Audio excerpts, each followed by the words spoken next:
உலக மக்கள் எல்லோருக்கும் வணக்கம். நான் உங்கள் ஜி கோபால் பேசுகிறேன். இன்றைக்கி நாம் பேசக்கூடிய தலைப்பு ராகு கேதுவனுடைய பெயர்ச்சி. 2023 வருடம் அக்டோபர் மாதம் 30 ராகு கேதுவனுடைய பெயர்ச்சி நடைபெறுகிறது. இதனுடைய காலமாகப்பட்டது 1 வருடம் 6 மாத காலங்கள், அதாவது 18 மாதம் இந்த ராகு கேதுவுடைய பெயர்ச்சி. இந்த 18 மாதத்தில் நம் ஃபஸ்ட்டு நடக்கிற இந்த 6 மாத காலங்கள் எப்படி இருக்க போகிறது அப்படிங்கிறது தான் இப்போ நாம் பார்க்க போகிறோம். நம்ம பார்க்கக்கூடிய ராசி ஆகப்பட்டது மீன ராசி. அதாவது புரட்டாதி 1 பாதமும், உத்திராட்டாதி 4 பாதங்களும், ரேவதி 4 பாதங்களும், 9 பாதம் கூடியது ரேவதி மீனராசி. இப்போ இந்த மீனராசியில் இப்போ இந்த ஜென்மத்துக்கு ராகு வர்றாரு. அது போக 7ஆம் இடத்துக்கு கேது பகவான் வர்றாரு. 6ஆம் இடத்துலேருந்து பயிற்சியாகி 7ஆம் இடத்துக்கு கேது பகவான் போகிறாங்க. 2ஆம் இடத்துலேருந்து பயிற்சியாகி மீனத்துக்கு ராகு பகவான் வர்றாங்க. அப்போ இந்த ராகு பகவானுடைய பெயர்ச்சி மீனராசிக்கு எப்படி இருக்கும்? அப்போது அந்த மீனராசியில் புரட்டாதி நட்சத்திரத்தில் பிறந்திருக்கிறாங்கன்னா குரு திசையில் பிறந்திருப்பாங்க. அப்போ அந்த குரு திசைக்கு அப்புறம் சனி திசை, அதுக்கப்புறம் புதன் திசை. அப்போ அந்த புதன் திசையில் நடந்துட்டுருக்கிறவங்களுக்கு இப்போ சூழ்நிலைகள் எப்படி இருக்கும்னா நல்லா இருக்கும். மீனராசிக்கு 7ஆம் இடத்து அதிபதி புதன் பகவான். அந்த புதன் திசை நடக்குதுன்னா இவங்களுக்கு திருமணத்தை பண்ணி வைப்பார். ஒரு சந்தோஷமான செய்தியை கொடுப்பாரு. அந்த திருமணத்தின் மூலியமாக இவங்களுக்கு ஒரு நல்ல வளர்ச்சி, ஒரு நல்ல முன்னேற்றம், ஒரு நல்ல திருப்தி கிடைக்கும். அதே சமயத்தில் உத்திராட்டாதி நட்சத்திரத்தில் பிறந்திருக்கிறாங்கன்னா அவங்க ஃபஸ்ட்டு பிறக்கும்போது சனி திசையாக இருக்கும். அதுக்கப்புறம் புதன் திசை, அதுக்கப்புறம் ஆகப்பட்டது கேது திசை. இந்த கேது திசைங்கிறது கண்டிப்பாக நடக்கவே கூடாது.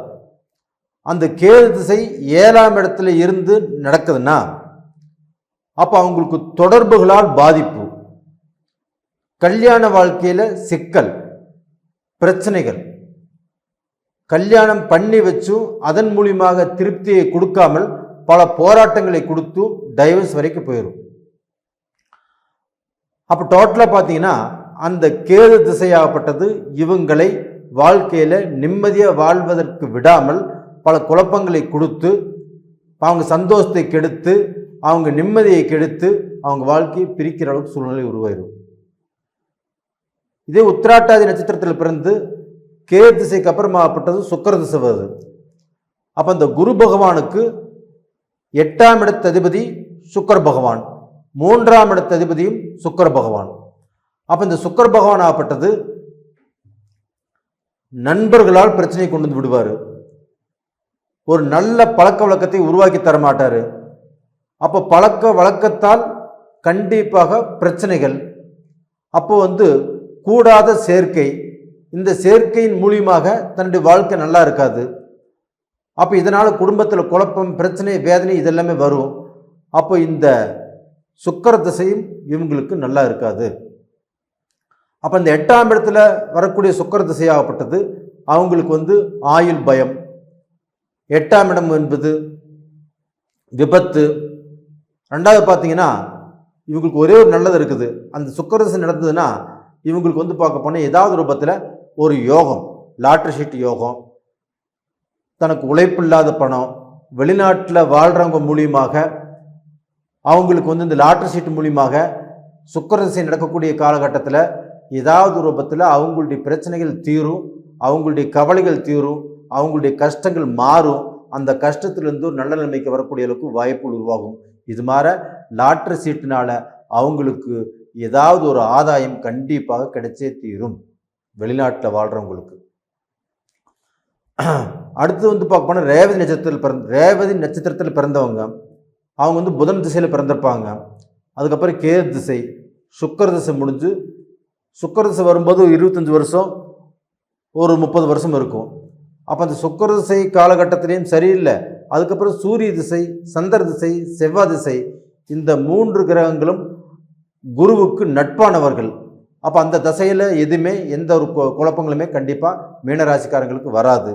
இதை மீறி ராகு திசை வருதுன்னா அவங்களுக்கு வந்து வயதான காலத்தில் தான் அந்த ராகு திசை வரும். அப்போ பார்த்துக்கலாம், ஒன்றும் பிரச்சனைங்கிறது இல்லை. அப்போது இந்த காலகட்டத்தில் சுக்கிர திசை தான் பிரச்சனையாக இருக்குது. அந்த சுக்கிர திசை வரும்போது கொஞ்சம் ஜாக்கிரதையாக இருக்கிறது நல்ல விஷயம்.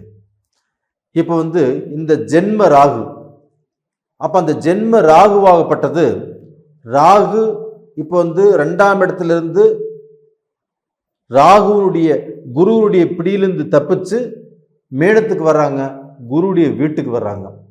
அப்போ இந்த ராகு இருக்கக்கூடிய இடமாகப்பட்டது குருவுடைய வீடாக இருந்தாலும் தான் அங்கே 1.5 வருஷ காலம் இருக்கிறாங்கன்னா தன்னுடைய வீட்டை போலவே அது வந்து பாவித்து அந்த அந்த அந்த இடத்தில் தான் என்ன பலனை கொடுக்கணுமோ அந்த பலனை தான் கொடுக்கும். அப்போ ஜென்மத்துக்கு வரக்கூடிய ராகு உங்களுக்கு வந்து மனசுக்குள்ள போராட்டத்தை கொடுக்கும், மனக்கவலையை கொடுக்கும், மனக்குழப்பத்தை கொடுக்கும். ஒரு நல்ல நிம்மதியை தராது, ஒரு நல்ல சந்தோஷத்தை கொடுக்காது, ஒரு வந்து பார்க்க போனால் ஒரு திருப்தியை கண்டிப்பாக கொடுக்காது.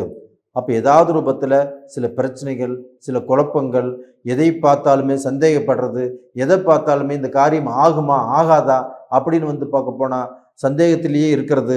இந்த மாதிரி விஷயம் எல்லாமே இந்த ராகு பகவான் இந்த ஜென்மத்தில் இருக்கும்போது, அப்போ இந்த ராகு பகவான் வந்து தனக்கு முன்னும் பின்னும் 3ஆவது இடத்தை கண்ட்ரோல் பண்ணும். அப்போ அந்த ராகு பகவான் ஆகப்பட்டது 3ஆம் இடத்தை பார்க்குறாரு. அப்போ அந்த 3ஆம் இடத்தை பார்க்கும்போது இவங்களுடைய முயற்சிகள் வீணாகும், இவங்களுடைய முயற்சிகளுக்கு தடை வரும். அப்போ இவங்களுடைய சிநேகத்துக்கு பிரச்சனைகள் வரும். அப்போ இவங்களுடைய அந்த சிறு சிறு பயணங்களுக்கு, சிறு சிறு தொடர்புகளுக்கு கண்டிப்பாக சில வில்லங்கங்கள் வரும். அப்போ அந்த இடத்துல இவங்க ஜாக்கிரதையாக இருக்கணும்.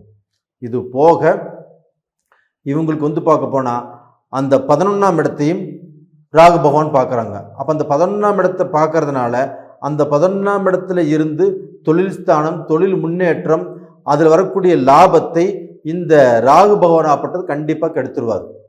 அப்போ லாபம் வரக்கூடிய வழிகள் எதுன்னு பார்த்து அந்த வழியில் லாபம் வராத அளவுக்கு பல சோதனைகளை காட்டி பல குழப்பத்தை உருவாக்கி அப்புறம் நல்லது நடக்கிறதுக்கு விடக்கூடிய வாய்ப்பை கண்டிப்பாக ராகு பகவான் கொடுக்காது. அப்போ இது போக இந்த கேது பகவான் ஆப்பட்ட 7ஆம் இடத்தில் இருக்கிறாங்க. அப்போ இந்த கேது பகவான் 7ஆம் இடத்தில் இருந்ததுன்னா அந்த 7ஆம் இடங்கிறது பார்ட்னர் சம்மந்தப்பட்டது. அப்போ இவங்களுக்கு வந்து நல்ல பார்ட்னர் அமைய மாட்டாங்க. இதற்கு முன்னாடி பார்ட்னர் அமைஞ்சிருந்தாலும் அந்த பார்ட்னர் மூலியமாக சலிப்பு சங்கடங்கள் வந்திருந்தாலும் இந்த காலகட்டத்தில் அந்த பார்ட்னர் பிரிச்சிரும். அப்போ இவங்களுக்கு வந்து நல்ல வாழ்க்கை துணை அமையாது. அந்த வாழ்க்கை துணை மூலியமாகவும் பிரச்சனைகள் வரும். அப்போ அந்த குழப்பங்கள் வரும், ஒரு நல்ல நிம்மதி இருக்காது. 2 பேர் சேர்ந்து வாழணும் அப்படின்னு நினைச்சாலும் நல்ல வாழ்க்கையை கண்டிப்பாக வாழ முடியாது. அப்போது இவங்களுக்கு வந்து இந்த பீரியடில் கேது தசை நடந்ததுன்னா கண்டிப்பாக இவங்களுடைய வாழ்க்கையில் பிரிவு வரும், பிரச்சனைகள் வரும், நஷ்டம் வரும், சில குழப்பங்கள் உருவாகும், ஒரு நல்ல நிம்மதியை கண்டிப்பாக கொடுக்காது. இது போக இந்த கேது பகவான் ஆப்பட்டது தனக்கு முன்னும் பின்னும் 3ஆம் இடத்தை தன்னுடைய கண்ட்ரோலில் வச்சுக்குவார். அப்போ அந்த 3ஆம் இடம் என்பது இவங்களுக்கு 9ஆம் இடத்தை பார்க்குறாங்க அந்த ராகு பகவான், அந்த கேது பகவான். அது போக 5ஆம் இடத்தை பார்க்குறாங்க. அப்போ அந்த 5ஆம் இடத்தை பார்க்கும்போது பூர்வீக புண்ணியஸ்தானம். அப்போ அந்த பூர்வீக புண்ணியஸ்தானத்தில் வம்பு வழக்கு, பூர்வீக சொத்துக்கள், இந்த பிரச்சனைகள் இருந்தால் கண்டிப்பாக உங்களுக்கு தீர்த்து வைக்கும். அப்போ அந்த பூர்வீக இடத்தை விட்டு நீங்கள் வெளியில் வரக்கூடியவர்களுக்கு வாய்ப்பு உருவாகும். அப்போ அந்த பூர்வீக இடத்தை விற்கலான்னு நினச்சாலும் தாராளமாக விற்கலாம். அப்போ டோட்டலாக பார்த்தீங்கன்னா அந்த பூர்வீகம் சம்பந்தப்பட்ட பிரச்சனைகளாகப்பட்டது தீரும், அதில் இருக்கக்கூடிய வம்பு வழக்குகளாகப்பட்டது குறையும், அந்த வம்பு வழக்குகள் உங்களுக்கு சாதகமாக மாறக்கூடிய வாய்ப்புகள் உருவாகும். இந்த சைடு பார்த்தீங்கன்னா 9ஆம் இடத்தை பார்க்கறதுனால 9ஆம் இடங்கிறது பிதிர்ஸ்தானம். அப்போ அந்த பிதிர் வகையில் இருக்கக்கூடிய தோஷங்கள் உங்களுக்கு கழியும். அது போக தகப்பனுடைய உறவு, அப்பா மகனுடைய உறவில் கொஞ்சம் பிரச்சனைகள் வந்து அது சால்வ் ஆகும்.